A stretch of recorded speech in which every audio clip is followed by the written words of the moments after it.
सभी बच्चों को माफ कर देगा, चेंज है बात। तो प्यारे बच्चों, आज से हम शुरू कर रहे हैं कैलकुलस, दैट मींस इंटीग्रेशन पहले तो। और आज कुछ बेसिक्स आपको बताऊंगा उसके बारे में। ठीक है, आइए। सबसे पहली चीज, इंटीग्रेशन, और दूसरा नाम एंटी डेरिवेटिव। ठीक है, अब सबसे पहले तो इसका मतलब समझ लीजिए। इंटीग्रेशन, इंटीग्रेशन का मतलब होता है बहुत सारी छोटी छोटी चीजों को जोड़ना। बहुत सारी छोटी छोटी चीजों को जोड़ना, बहुत सारी छोटी छोटी चीजों को जोड़ना और जोड़ के उन्हें एक बना देना।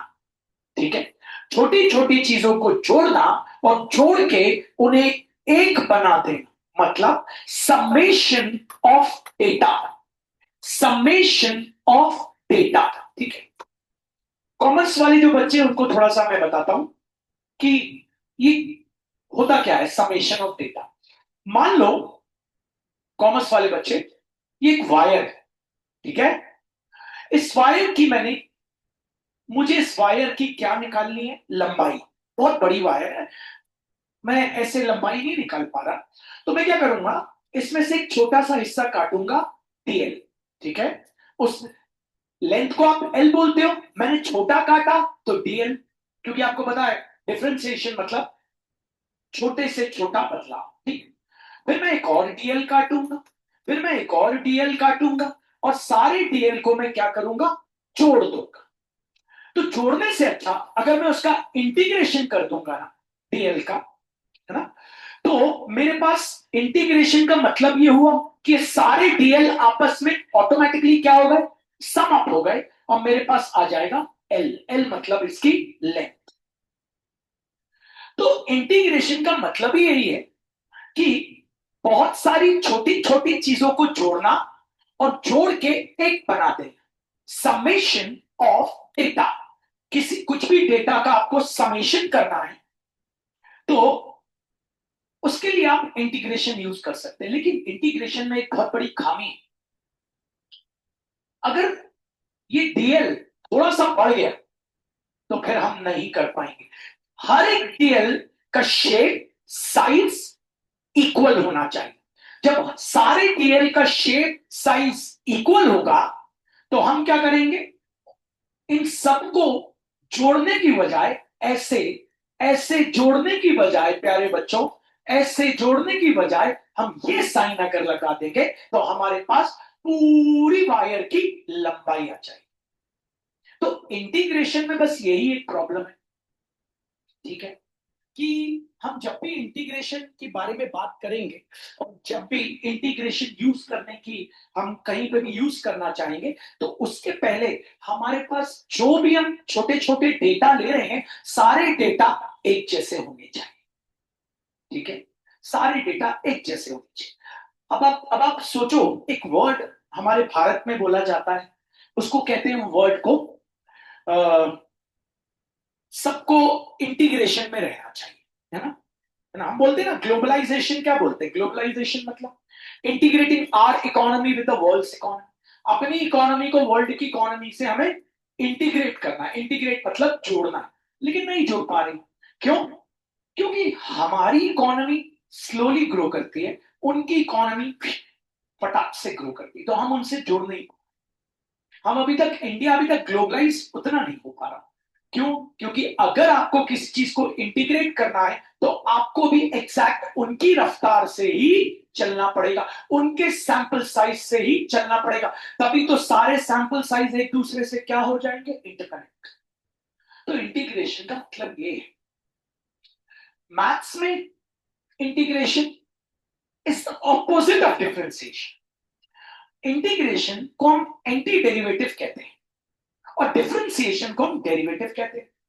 ठीक है, आइए इस चीज को समझते हैं। आइए, ये देखिए प्यारे बच्चों, d by d x of x to the power n equals to n into x to the power n minus one. ठीक है, ये आपको ये फॉर्मूला है, आपने सुना हुआ है, बहुत ही फेमस फॉर्मूला है। अब जिन्होंने इंटीग्रेशन की खोज करी उन्होंने क्या किया, उन्होंने बोला यार इस डी बाई डी एक्स को अगर मैं वहां ले जाऊं तो कोई भी चीज यहां से वहां जाती है तो उल्टी हो जाती है। जैसे 2x इक्वल्स टू 8, अगर ये 2 वहां जाएगा तो 8 के बच्चों नीचे चला जाएगा, तो डेफिनेटली क्या हो जाएगा, 4। ठीक है, ठीक है। तो उन्होंने बोला यार अब मैं क्या करता हूं, जिन्होंने इंटीग्रेशन का इन्वेंशन किया उन्होंने डी बाई डी एक्स को चुका के वहां लिया। जब डी बाई डी एक्स को चुका के वहां लाए तो इस डी बाई डी एक्स का नाम डेरिवेटिव था। हाँ भैया, जब वो चुका के यहां लाए तो नाम पड़ गया एंटी डेरिवेटिव। क्यों भैया, क्योंकि उसका उल्टा हो गया, ये उल्टा। हम बोलते हैं ना एंट एसिड, एंट एसिड मतलब एसिड का दुश्मन, एंट एसिड, एसिड का दुश्मन हम बोलते थे। तो जब यहां लाए तो ये ऐसा बन गया anti derivative of n into x to the power n minus one. फिर उन्होंने बोला यार कोई ना कोई साइन होना चाहिए, तो उन्होंने यहां पे एक साइन लगा दिया ऐसा। फिर उन्होंने बोला यार जैसे यहां dx के रिस्पेक्ट हम x को dx के रिस्पेक्ट में इंटीग्रेट डिफरेंशिएट करते हैं, इसी प्रकार इस x के लिए भी हमें किसके रिस्पेक्ट में करना है, तो वो यहां लगा दो dx। ये dx ऊपर क्यों आया, क्योंकि वहां से ऊपर आया है, इनवर्स होके आया है। तब जाके ये इसकी खोज हुई इंटीग्रेशन। तो हमेशा एक बात याद रखना, इंटीग्रेशन पढ़ तो लो, बढ़िया पढ़ो, अच्छे से पढ़ो, लेकिन हर बार वेरीफाई करना कि क्या वो सच में जो डिफरेंशिएशन का आंसर रहेगा, जो डिफरेंशिएशन का आंसर रहेगा उस आंसर का अगर हम इंटीग्रेशन करें तो डिफरेंशिएशन वाला क्वेश्चन आना चाहिए। ठीक है भैया, तो फिर साइंटिस्ट आगे बढ़े, साइंटिस्ट सॉरी मैथमेटिशियन। तो पहला फॉर्मूला डिफरेंशिएशन का बनाया गया d by d x of x to the power n equals to n into x to the power n minus one.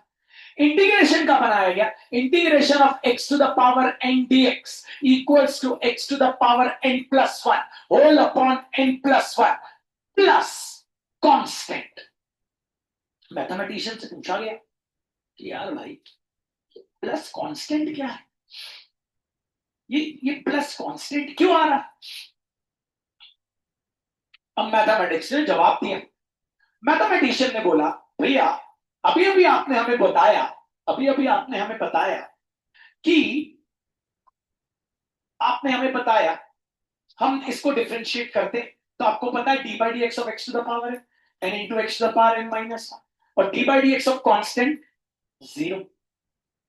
अभी अभी आपने बताया था कि जब डी बाई डी एक्स को जंप करा के वहां ले जाएंगे, ले जाएंगे, हाँ भैया, तो क्या बन जाएगा, एंटी डेरिवेटिव मतलब इंटीग्रेशन।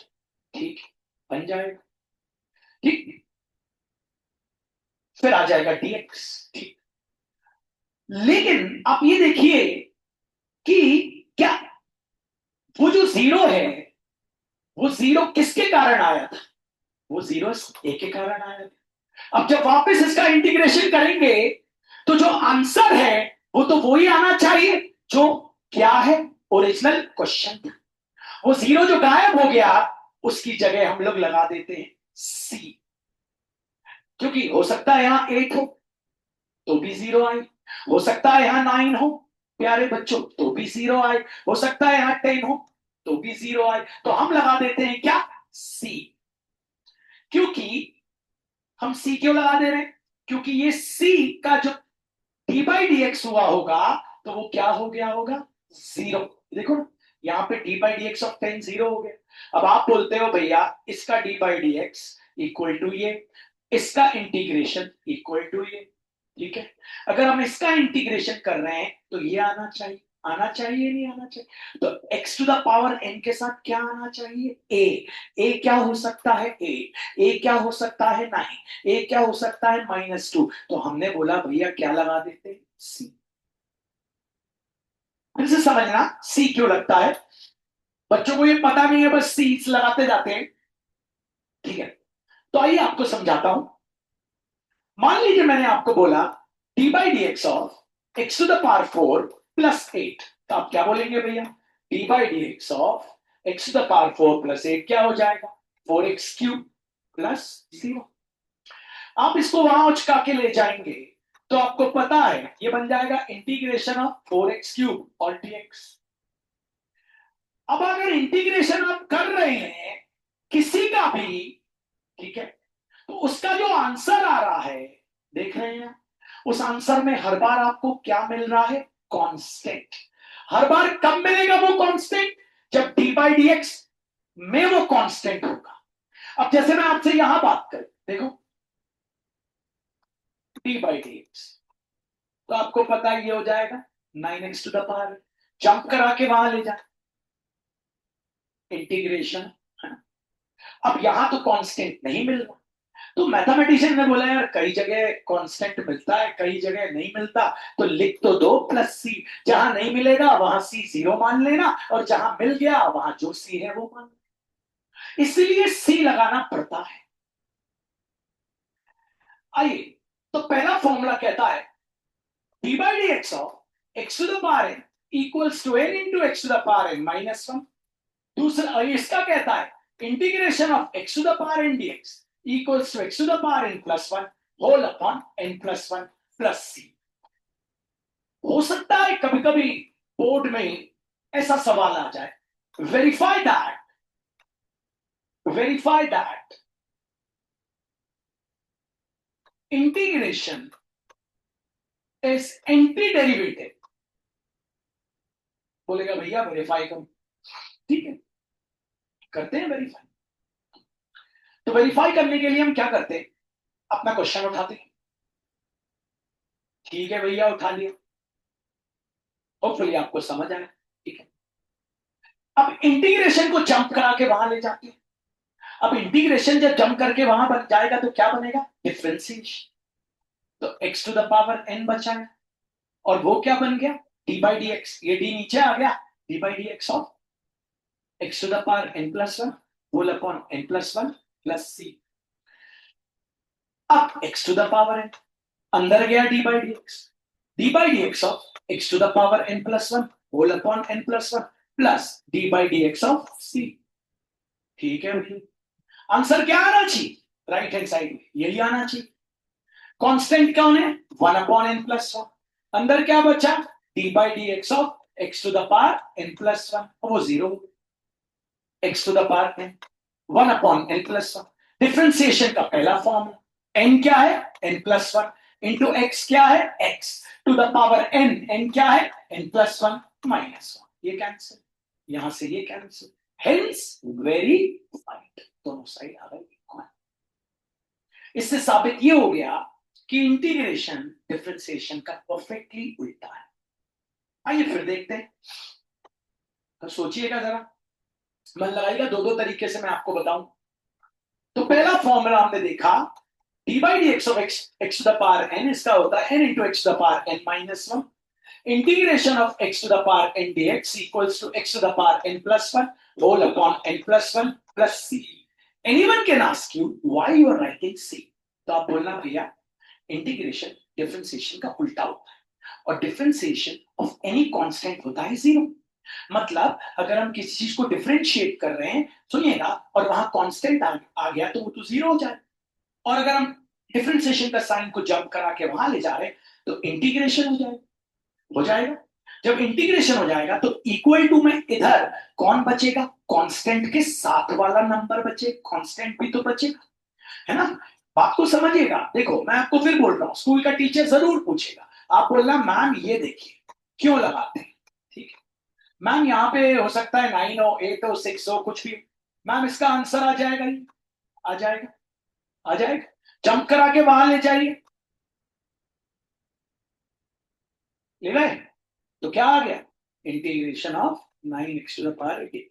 तो किसी भी चीज का जब इंटीग्रेशन हो रहा है तो प्लस सी जरूर लिखना पड़ेगा, क्योंकि ये वो सी है जो डी बाई डी एक्स के दौरान क्या हो गया था, 0। इसी कभी अगर भैया ये अकेला हुआ तो मैथमेटिशियन ने बोला तो भी सी लगा दो, सी से क्या जाता है, सी तो 0 भी हो सकता है, इसी दैट्स व्हाई यहां सी लगता है।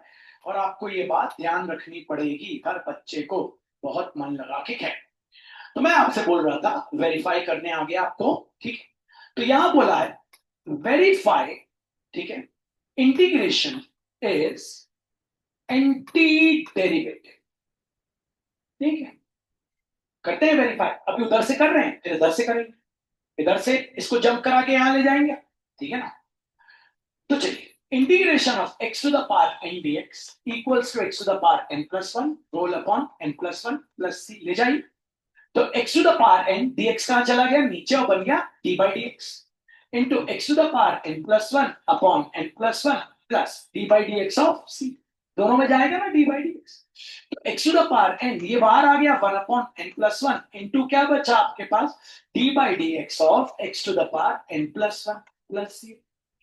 तो x to the power n ये हो गया 1 upon n plus one, formula लगा दीजिए n plus one into x to the power n minus one, और ये कैंसिल और ये कैंसिल, हेंस वेरीफाई।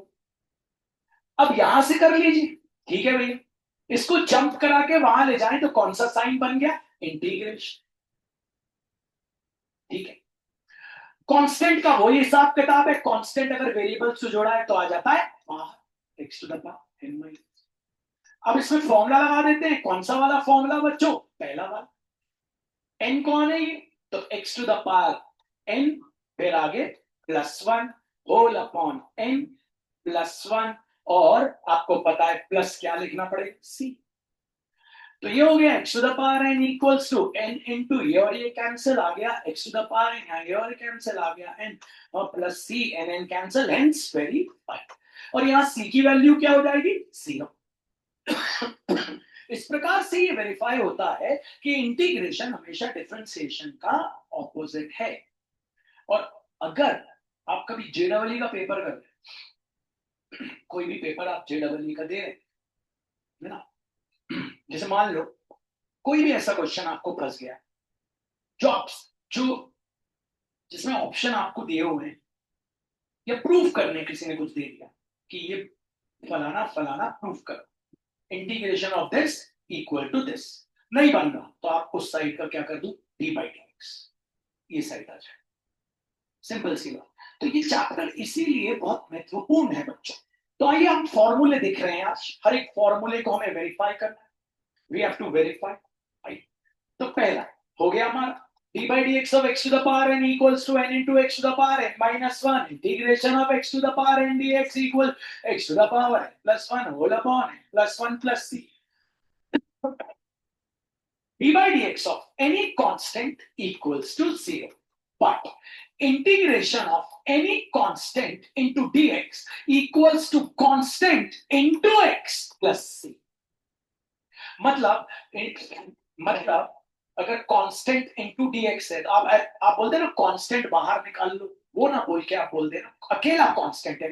तो जैसे इंटीग्रेशन ऑफ 2 dx, तो 2 dx का हो जाएगा 2 into x plus c. Integration of 4 dx क्या हो जाएगा 4 इंटू एक्स प्लस सी। मतलब कांस्टेंट बाहर ही आया है। आप ऐसा भी बोल सकते हो इंटीग्रेशन ऑफ dx हो गया x, इंटीग्रेशन ऑफ dx हो गया x, 2 बाहर आ गया, dx का हो गया x, dx का हो गया x, dx का हो गया x, 2 बाहर। भैया इसको वेरीफाई करके दिखाओ, इसको जंप करा के वहां ले जाएंगे इंटीग्रेशन ऑफ 0 dx, यहां पे वेरिफिकेशन यहां से हो जाएगा। इसको जंप करा के ले जाएंगे तो वो तो हो गया d by d x. D by d x of x कितना होता है 1, और कांस्टेंट का क्या होता है सी, कांस्टेंट कुछ भी हो सकता है ना, कांस्टेंट तो 5 भी हो सकता है। अगर मैं यहाँ कांस्टेंट 6 ले लूं तो वहां आ जाएगा 6 इंटू एक्स, वेरीफाई हो जाएगा। मान लो ना 6 ले लेता हूं मैं, अब चलो वेरीफाई करते हैं 6 लेके, तो क्या हो गया 6x प्लस सी। तो हो गया 6 इक्वल्स टू, ले जाओ वहां, d by d x of 6x plus d by d x of c. तो 6 इक्वल टू 6 बार आ गया, x का क्या होता है 1 हो गया। बस यहां वेरीफाई करने में दिक्कत जाएगी, यहां इंटीग्रेट करेंगे इंटीग्रेशन ऑफ 0 dx, तो यहां कांस्टेंट आ रहा है, देखो ना, यहां वेरीफाई करने में दिक्कत जाएगी ना।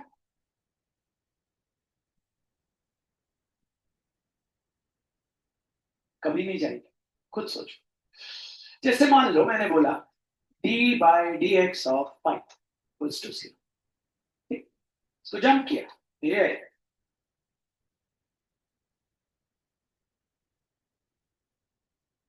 अब जीरो डी एक्स क्या हो जाएगा, जीरो ही होगा। ये तो पॉसिबल हो नहीं सकता, फिर कैसे वेरीफाई करेंगे? वेरी गुड, आ जाएगा प्लस सी, और वो सी क्या होगा, फाइव। नहीं समझ आया? प्लस सी लगाना जरूरी। अब वो ये तो जीरो हो गया, ठीक है, और ये प्लस सी जो आया वो सी क्या हो जाता है, फाइव हो जाएगा, तभी तो फाइव इक्वल टू फाइव। तो दूसरा फॉर्मूला आपको जरा पकड़ के चलना है बच्चों। आइए, डिफरेंशिएशन एक ऐसी चीज है बच्चों जो बनेगी तो इंटीग्रेशन बनेगा, इसलिए दोनों साथ ले रहा हूं। इन दो के ऊपर एक सवाल कर लें, चलो कर लेते हैं। मैंने बोला integrate two x to the power eight plus five x square plus three plus log to the base e plus sine of p plus a. ठीक, इंटीग्रेट करना, चलिए। Integration of two x to the power eight d x plus integration of five x square d x plus integration of three d x plus integration of log to the base a d x plus integration of sine of p plus a the whole. ठीक है, constant बाहर निकाल, integration of x to the power eight d x, constant बाहर निकाल, integration of x to the power two d. अब ये तो सीधे कांस्टेंट इंटू डी एक्स क्या हो गया, कांस्टेंट इंटू एक्स। अच्छा, इन सबके लिए एक सी लगाएंगे, सबका सी जोड़ के आखिरी में एक बड़ा सी लगाएंगे। भैया ये क्या है, कांस्टेंट, कहीं एक्स नहीं दिख रहा। कांस्टेंट पहचानिए, कांस्टेंट कौन होता है जिसमें एक्स नहीं होता, साफ बात। तो integration of constant into D x क्या होता है, कांस्टेंट इंटू एक्स। अब ये एक्स को टू के साथ मल्टीप्लाई मत कर देना है, अलग दुनिया वो अलग दुनिया। ये क्या है, कांस्टेंट है भैया, तो इंटीग्रेशन ऑफ कांस्टेंट डीएक्स क्या होता है, कांस्टेंट इनटू एक्स प्लस सी। नहीं आया, कांस्टेंट डीएक्स, बेस पकड़ के चलना पड़ेगा बच्चों, बेस बेस पकड़ के चल। आइए अगले में चलते हैं। अब हमारा तीसरा, याद रखिएगा d by d x of log x to the base e equals to one by x, और integration of one by x d x equals to log x to the base e plus c. बस ध्यान रखिएगा, यहां teacher फंसाएगा, ये रट लीजिए, integration of one upon x d x, one upon x d x equals to log x to the base e. कैसे फंसाएगा भैया मुझे बताओ।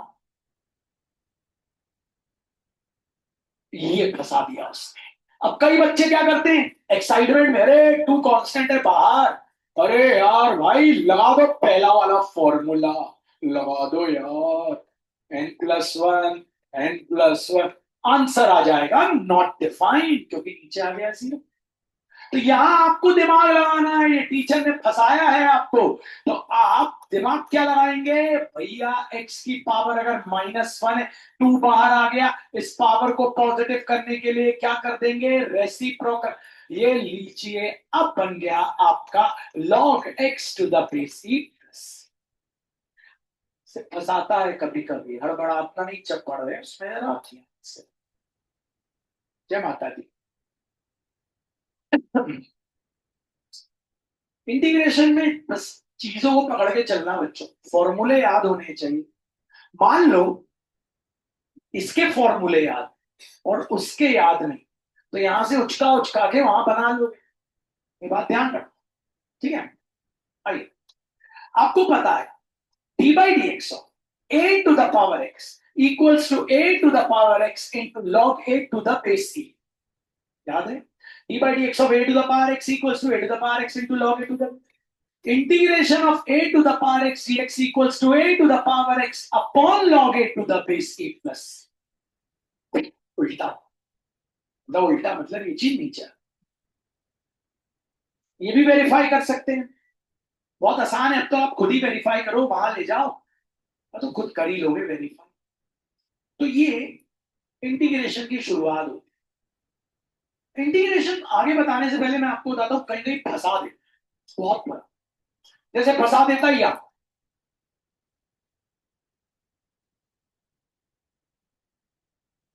ये फंसा देगा।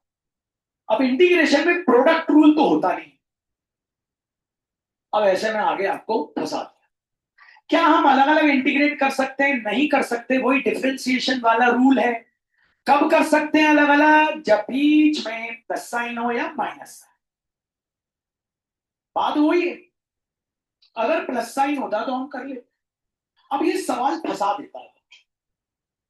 देखो tan का इंटीग्रेशन होता है, इंटीग्रेशन आपको पता है बहुत आराम से, आपको पता है d by d x of log mod of sec x क्या होता था? tan एक्स होता था। कैसे? अपन इसमें सर्कल बनाते थे। D by d x of log x होता है 1/x इंटू जिसको x माना उसका d by d x. D by d x of sec x क्या होता है? Sec x into tan। लो खटाक। हाँ यार, तो मतलब इंटीग्रेशन ऑफ tan x क्या हो जाएगा? Log mod of sec x हो जाएगा। लेकिन सबसे बड़ी मुसीबत क्या है बच्चों? जिस बच्चे ने 11वीं की ट्रिग्नोमेट्री नहीं पढ़ी, वो जेडब्ल्यू की तैयारियों में बहुत फंसता है। अब जैसे हम अलग अलग नहीं कर सकते, क्यों नहीं कर सकते आप समझ? तो हमको एक तिगड़म बढ़ानी पड़ेगी। तिगड़म क्या है? हमको एक फॉर्मूला याद रखना पड़ेगा, tan of a plus b. वो होता है tan a plus tan b, सुनिएगा, whole upon 1 minus tan a into tan। ठीक है भैया, अब हम क्या करेंगे?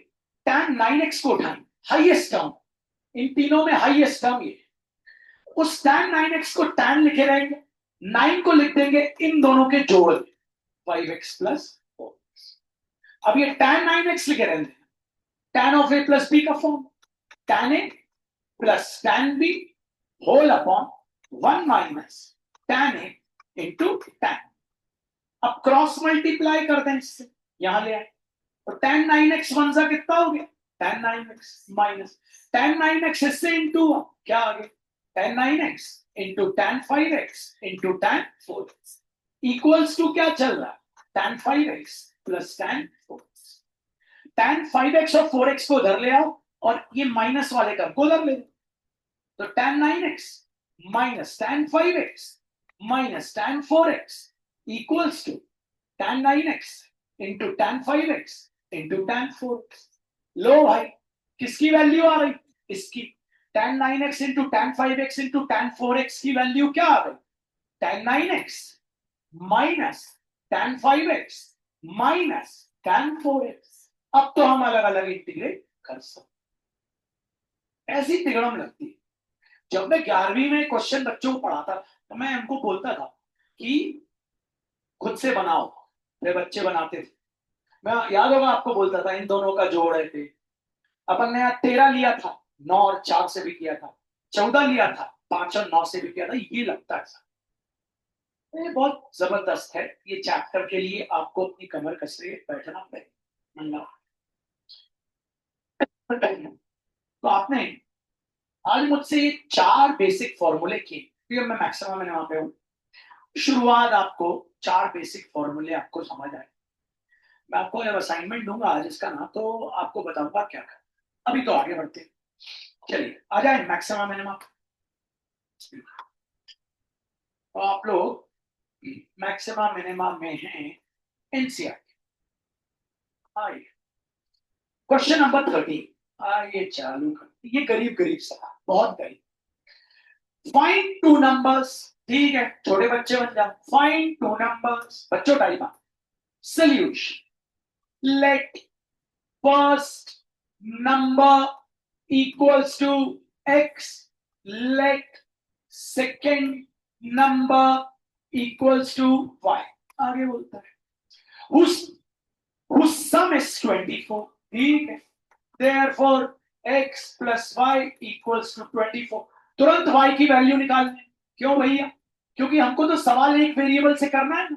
अब हमारा पहला नंबर क्या हो गया? x, और दूसरा नंबर क्या हो गया? y, जो कि है 24 माइनस, क्योंकि हमें एक ही वेरिएबल से करना है। Let the first number be x, let the second number be y। फिर प्यारे बच्चों बोलो, सम इज 20, सम मतलब प्लस, तो x प्लस वाई इक्वल्स 20। यहां से y की वैल्यू निकाली। अब आपका फर्स्ट नंबर भी x में आ गया, सेकंड नंबर भी x में नहीं आया। आगे पढ़े। whose product is as large as possible, step number 1, product, take y equals to product मतलब x into y, ठीक है। तैयार, y नहीं लेते z ले लेते, ठीक। तो चलिए z इक्वल्स टू वैल्यू डाल, पहला नंबर है x, दूसरा नंबर है 24 माइनस, तो z equals to 24x minus x। Step number 2 पे आ जाते। आपको पता है फाइंड dy बाई dx, लेकिन यहां पे क्या हो जाएगा, फाइंड dz बाई dx, दोनों तरफ d by dx of z equals to d by dx of 24x minus d by dx of x।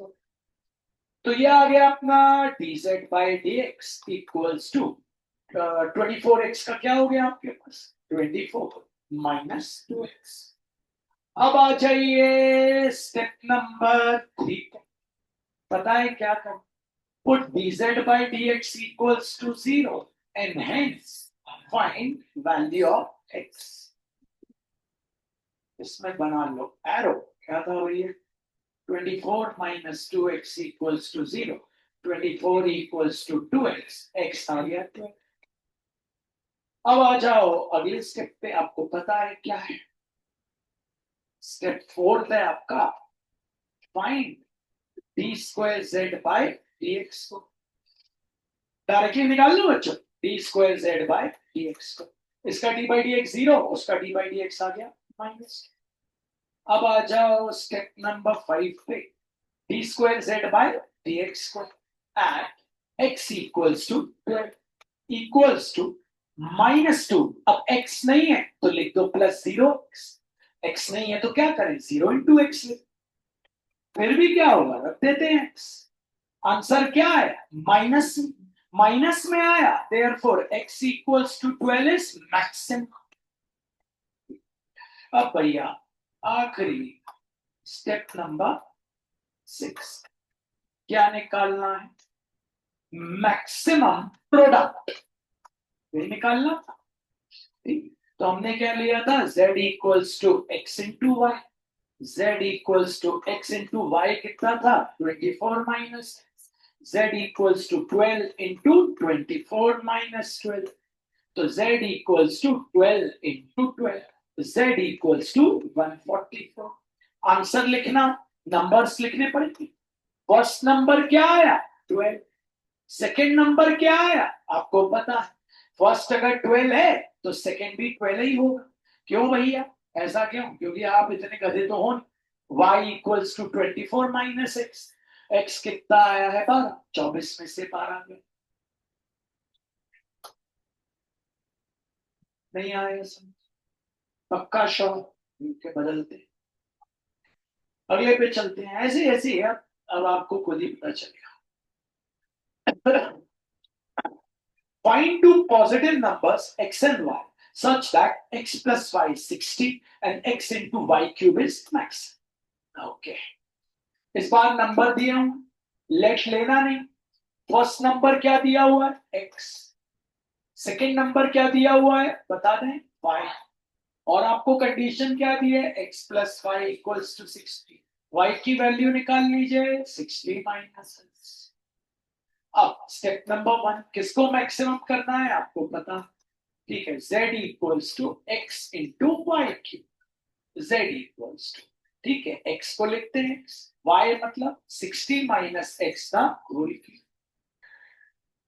अब अगर आपको a minus b the whole cube का फॉर्मूला नहीं बनता, प्रोडक्ट रूल जरूर बनना चाहिए, और बनता है तो भाई प्रोडक्ट रूल की जरूरत नहीं, जैसे कईयों को नहीं बनता, खासकर 12th वाले बच्चों को तो जीवन में नहीं पता होगा। मैं पूछ लूं यहाँ किसी से, ए माइनस थोड़ा नहीं मानना, आप जो मेरा वीडियो देखेंगे आप बोलेंगे भैया मुझे तो बनता है, मुझे बताया नहीं बनता, सच्चाई। A minus b the whole cube का फॉर्मूला बनता, बनता नहीं है तो फिर क्या तो आ जाए कोई। Step number 2, find d dz by dx, दोनों तरफ multiply, d by dx of z, यहाँ पे d by dx of big bracket start x into 60 minus x का whole cube. वैसे सही है, नहीं बनता, प्रोडक्ट रूल बड़ा मस्त है. First number into d by dx of second number plus second number into d by dx of first number, dz by dx x plus c. इसमें लग जाएगा chain rule, 30 into bracket start 60 minus x to the power 3 minus 1 into जिसमें गोला बनाया उसका d by d x क्या हो जाएगा -1, क्योंकि 60 का हो गया 0 और माइनस एक्स का माइनस प्लस 60 माइनस एक्स का होल क्यूब और वो हो गया. थोड़ा चेक करके सिंप्लीफाई करिएगा ध्यान से. dz बाई dx, ये माइनस साइन आ गया, -3x 60 माइनस एक्स का whole square plus 60 minus x का होल क्यूब. अगर आपको a minus b the whole cube बनता होता तो बहुत आसान हो जाता. वो होता है a cube minus b cube minus 3a square b plus 3ab square. अचंभित हो गए, कोई बात नहीं. अब अगले स्टेप पे, step number 3, put dz by dx equals to 0 and hence find the value of x. तो रखो बच्चों, -3x 60 माइनस एक्स का होल प्लस 60 माइनस एक्स का whole cube equals to 0. Common लेना पड़ेगा, नहीं उसको वहां लेकर काट कूट दिया, ऐसा मैथ्स नहीं करना. कॉमन क्या है, 60 माइनस एक्स का होल स्क्वायर, ये निकाल लिया बाहर, तो यहाँ क्या बचा -3x.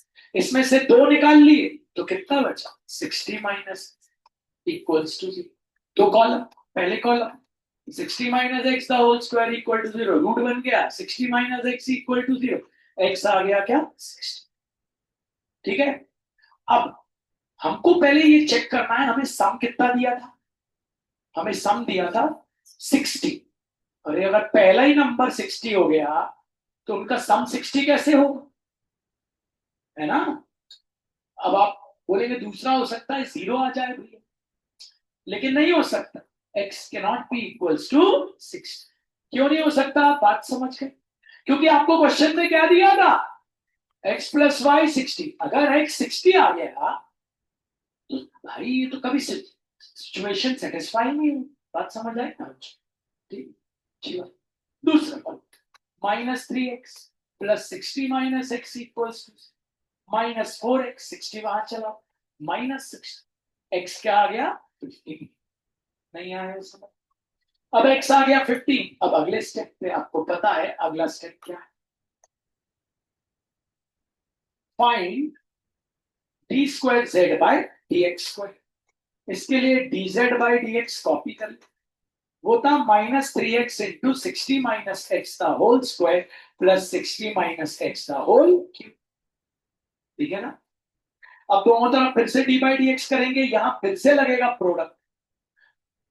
अगर आपको इन सब चीजों से बचना था तो आपको फॉर्मूला आना चाहिए, a minus b the whole cube का अगर ऊपर लगा देते आप तो अभी तक आपका सवाल सॉल्व हो जाता. नहीं समझे क्या बोल, लेकिन अभी तो आपने लगाया नहीं. चल, d square z by d x, यहां लगा प्रोडक्ट रूल, ये हो गया फर्स्ट, ये हो गया सेकेंड, प्लस 60 माइनस एक्स का whole into d by d x of -3. यहां चेन रूल लग गया, 3 इंटू 60 माइनस एक्स का होल स्क्वायर हो जाएगा और इसका डी बाई डी एक्स क्या हो जाएगा minus. Ultimately D square z by d x square क्या -3x into 2 into 60 minus x into क्या -1. समझ गए -1 क्या, प्लस 60 माइनस एक्स का होल स्क्वायर, यहां क्या आ गया -3 और ये प्लस माइनस हो गया -3 60 माइनस एक्स का होल स्क्वायर.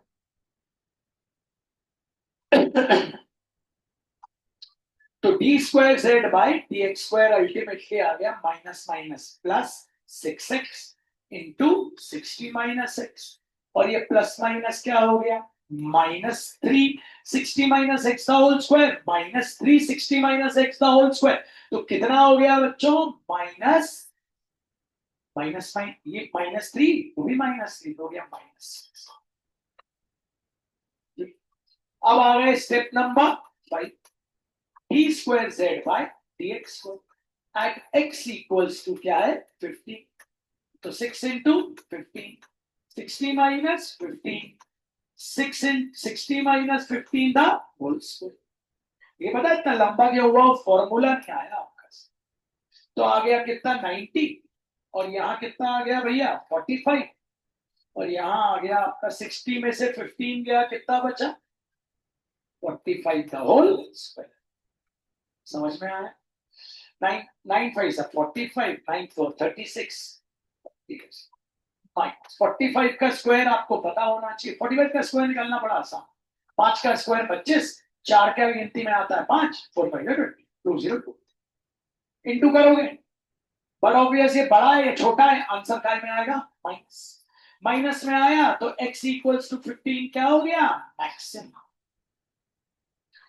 अब आखिरी स्टेप पे आ रहे, स्टेप 6,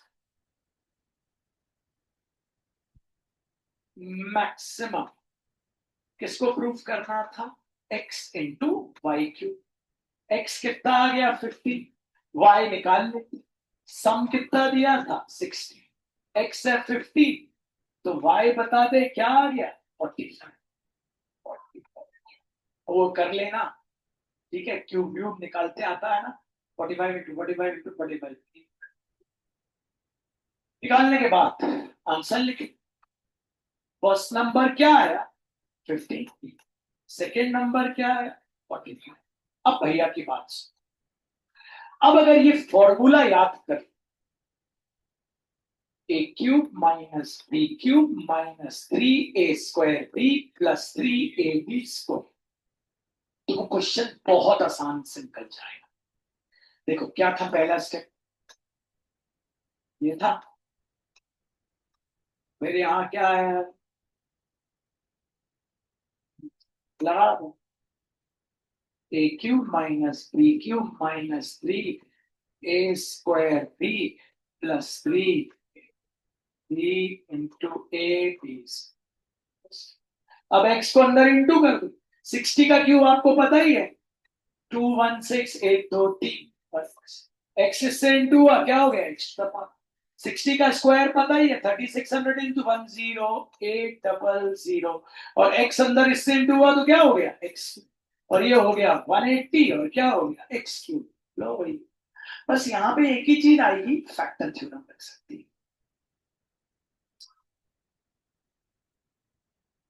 नहीं आया वो आसान लगे या ये आसान लगे, जो आपको आसान लगे उससे। तो आज आपका होमवर्क ये है कि आपको कौन कौन से सवाल इसमें करने हैं। क्वेश्चन नंबर आपको करना है 13, 14 नोट कर लीजिएगा, और क्वेश्चन नंबर 20, 13, 14 एंड 20, 13, 14 एंड 20।